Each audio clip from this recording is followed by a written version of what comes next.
ევროკავშირთან დაკავშირებული მითების გავრცელება რუსული პროპაგანდის კარგად გამოცდილი ხერხია. ვეცდებით გავაქარწყოთ ყველა ის მითი, რის დამტკიცებასაც ევროკავშირის მიმართ მტრულად განწყობილი ძალები ცდილობენ. სიუჟეტის თემა ევროკავშირი და განათლება. მითი.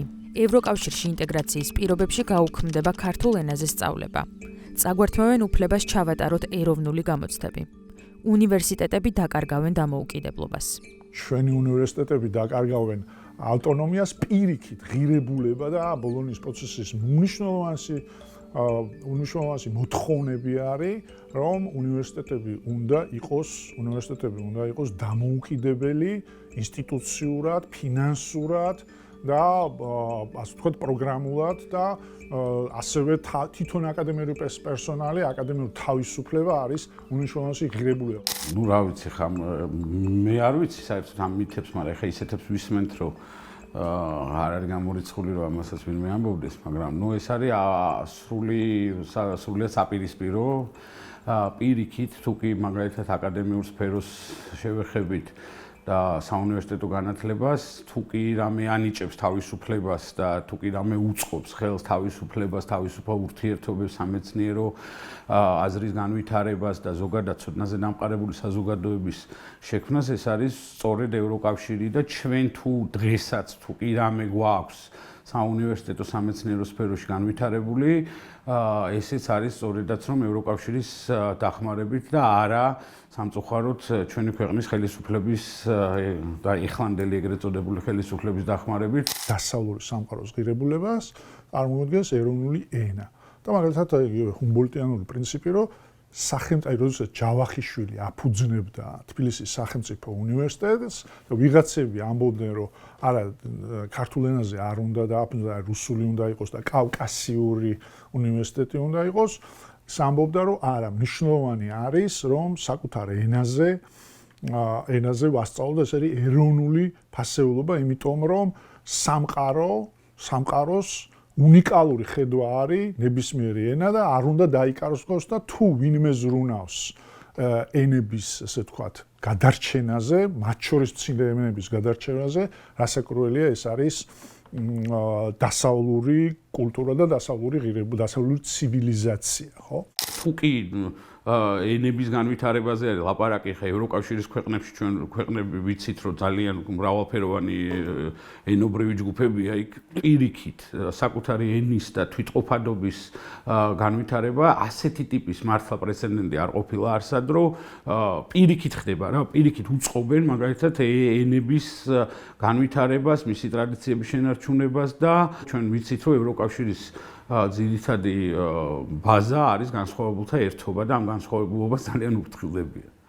ეროვნული გამოცდები იყო ვარდების რევოლუციის შემდეგ ნოვაცია, ეს არ შეიქმნა, ასე ვთქვათ, ქართული ოცნების დროს, მანამდე იყო და ეს იყო გზა თანასწორობის და კორუფციის დაძლევისაკენ, რაც აუცილებელი მოთხოვნა იყო ბოლონიის პროცესის.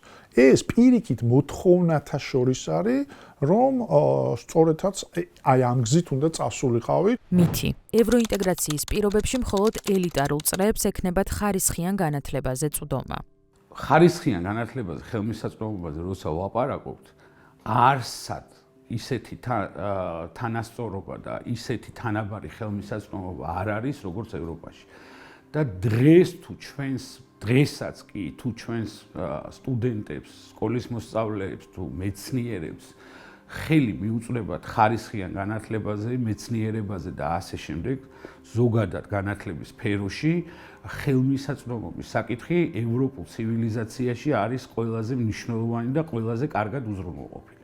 ეს არის ფაქტი და დღესაც ჩვენი მოსწავლეები, ეს ერაზმუსი იქნება თუ სხვა პროგრამები ევროპული და მათ შორის ამერიკულიც, თუ კი ჩვენს შვილებს სადმე ობიექტურად და მერიტოკრატიულად თუ კი მიუწვდებათ ხელი ხარისხიან განათლებაზე, აი ამასაც უზრუნველყოფს ევროკავშირი. სინამდვილეში რადიკალურად პირიქით არის, ხო? ანუ ჩვენ რაზე ლაპარაკობთ, როდესაც ჩვენი და ქართული და ევროპული დასავლური ინსტიტუციები არის თავსებადი, მაშინ ნებისმიერი ჩვენი მოქალაქე, რომელიც სარგებლობს ქართული საუნივერსიტეტო ინსტიტუციებით, ანუ სივრცით, იმას შეუძლია ასევე წავიდეს და ისწავლოს ასე ვთქვათ დასავლეთ. იმიტომ რომ კრიტერიუმები მარტივია, ხო? ქულების მიხედვით შეუძლია გაიაროს კონკურსს და წავიდეს, ასე ვთქვათ, ჩვეულებრივად მიიღოს მონაწილეობა ნებისმიერ სასწავლო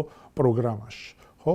აქ არის თანასწორობა. სხვა ალტერნატივა არის ფული, რომელიც აქვს საქართველოში ძალიან მცირე ნაწილს. ის ფული, რომლითაც შესაძლებელია აი ამ უმნიშვნელოვანეს უნივერსიტეტებში, ასე ვთქვათ,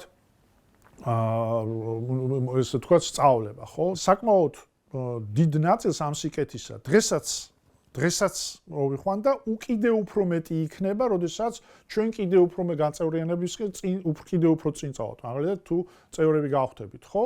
ოღონდ სამწუხარო არის, რომ რაც გვაქვს, ისიც შეიძლება დაგვეკარგოს ამ ზოგადად ხელისუფლების ქმედების და ამ რეფორმების ფონზე და წავიდეთ უკან და უკან.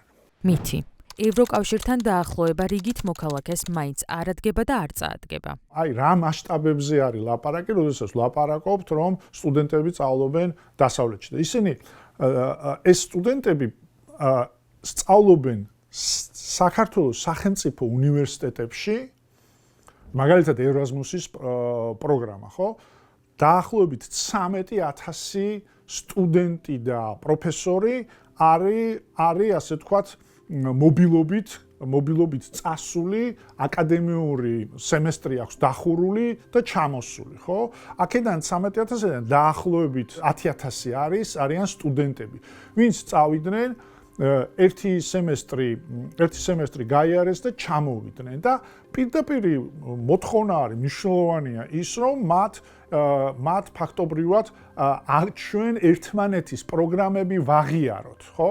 მნიშვნელოვანია იქ რომ წავა სტუდენტი, ეს ცოდნა არ დაეკარგოს, აქ არც კი უჩერდება სტუდენტის სტატუსი, ის ჩამოდის შემდეგ და აგრძელებს.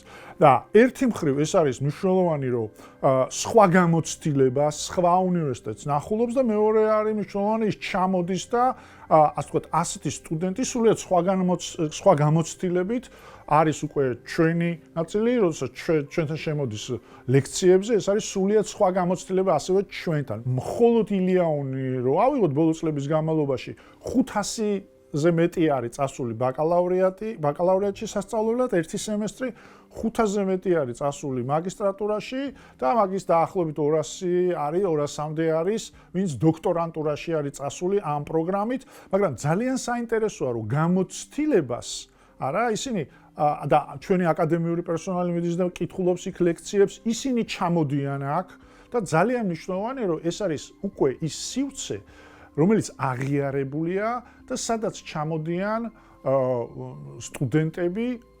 სტუდენტები დასავლეთიდან. ასევე თანხები და გრანტები მოდის იმასთან დაკავშირებით, ჩვენ და ამ ბოლო წლების განმავლობაში აი ამ 20 წლის განმავლობაში რასაკურველია დიდ თანხები არის დახარჯული ჩვენს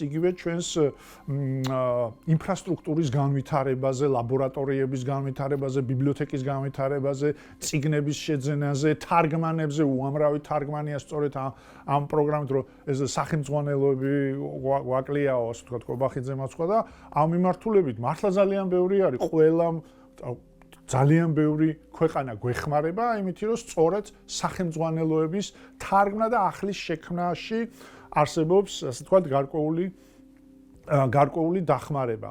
იგივე ერაზმუსთან დაკავშირებით, მაგალითად 13,000 თუ არის უშუალოდ აი ამ აკადემიურ პროგრამაზე, ამას დამატებული 22,000 სტუდენტი და ახალგაზრდა და ჩვენი საზოგადოების სხვადასხვა ჯგუფები 22,000 არის, ვინც არის სხვადასხვა პროგრამებში და გაცვლით პროგრამებში, ხანმოკლე პროგრამებში იყო ჩართული და ასე ვთქვათ, მიიღო გარკვეული ტრენინგი, გამოცდილება. მითი ქართული ოცნების მიერ დაანონსებული ცვლილებები განათლების სფეროსთან დაკავშირებით წინააღმდეგობაში არ მოდის ევროპულ განათლებასთან. ეხლა რაც აი ამ რაღაცა თავიანთ მავნებლობის მანიფესტი იყო, ეს არანაირი რეფორმის დოკუმენტი და კონცეფცია ეს არ ყოფილა, ეს იყო მანიფესტი იმისა, თუ როგორ უნდა საბოლოოდ დაასამარონ და ჩატკეპნონ მიწაში განათლების სფერო.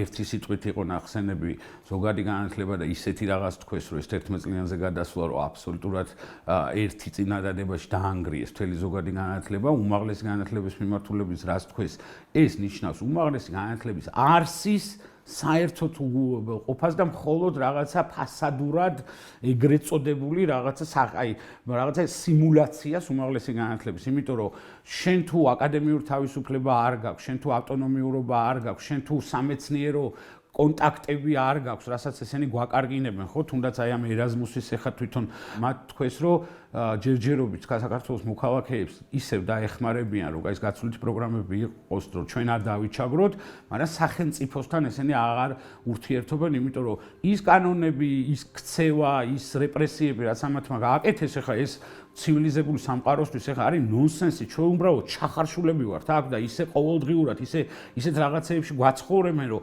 კიდე აი ამას კარგად, აი ამ მასშტაბს, აი ამ მავნებლობის კარგად ვერ ხედავთ. დასავლეთში ბევრი უნივერსიტეტისთვის 12 წელი არის აუცილებელი იმისათვის, ანუ ბევრი უნივერსიტეტი აცხადებს აუცილებელია, რათა მიიღოს ბაკალავრიატში სტუდენტი, ხო? და ეს სხვათა შორის ჩვენ უნივერსიტეტებსაც აზიანებს იმ გაგებით, გარდა იმისა, რომ კიდევ უფრო დაბალი დონის, ესე ვთქვათ, მოსწავლე შეიძლება მოდის განათლების დაბალი დონის მოსწავლე შეიძლება მოვიდეს, არა?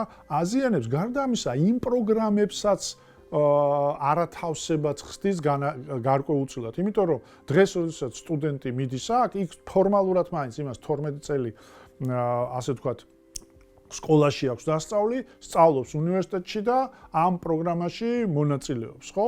ამასაც პრობლემურად გარკვეულწილად ხდის. და ეს და თავისთავად განცხადება, რომ ვისაც უნდა წავიდეს და მე-12 კლასში საზღვარგარეთ ისწავლოს, ესეც არის საკუთარი ნაცნობებზე პასუხის გაცემა, იმიტომ რომ მათი ნაცნობების გამო, მათი წრის მიღმა ასეთი ფული, რომ გაუშვა უბრალოდ მე-12 კლასში და ვიღაცა ისწავლოს, არა, ეს წარმოუდგენელია, როგორ შეიძლება გაუბედოს საზოგადოებას, სადაც ასე ვთქვათ, ცხოვრების დონე არის ასეთი პატარა და გაუბედო ეს. და ეს რასაკვირველია უთანასწორობაა. ვიღაცას აქვს ფული და ვიღაცას არ. სურვილზე კი არ არის. ეს არის დაბლა დაცემა ზოგადი განათლების ისედაც მძიმე მდგომარეობისა. ასე ვთქვათ, იმიტომ რომ 11 კლასია არ იღებენ, არავინ არ მიიღებს ბაკალავრიატში, იმიტომ რომ საერთო ჯამური, ასე ვთქვათ, სწავლების წლები 11+3 არის, მერე მაგისტრატურაში არ მიიღებენ და იმიტომ რომ მერე ამ ჯამური წლები ასევე მაგისტრატურაზე გადადის, ხო? სწორედ ამიტომ მერე დოქტორანტურაში ვერ წავა სასწავლებლად. ანუ მთელ ცხოვრებას უფერხებს შენ და ეუბნები რომ ვინმემ თუ უნდა აგერ აიღეთ და ფული გადაიხადე წახვედი, ხო?